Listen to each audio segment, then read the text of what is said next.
And the arms of the cross reach out into the church and the world around to support the common life of humankind, reaching into every place where strangers dwell.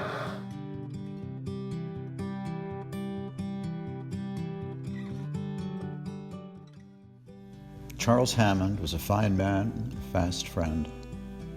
I met Chuck in 1993 when I was elected moderator, and he feigned concern that he had been displaced as youngest elected moderator. Chuck befriended me. I was from Alaska and young.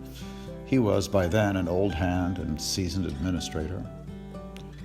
Chuck had lived through and been a part of reunion and agency changes. From California, he knew that the Presbyterian Church in the West was different in many ways from the East and the South.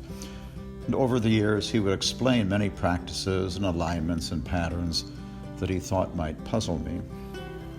Chuck was a churchman. He loved the church in its Presbyterian expression, its agencies and judicatories, traditions and sensibilities, its polity. And he loved the people who served Christ in it, missionaries, national staff, execs, pastors, Sunday school teachers. He was a keen observer of the church. He would often take me aside when we chanced to meet and ask me about the state of the church, but always with the heart of a pastor.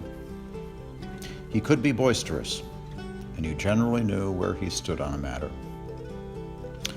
Chuck stood by his convictions, stood by his friends, and stood by his church, and we are blessed by his life among us.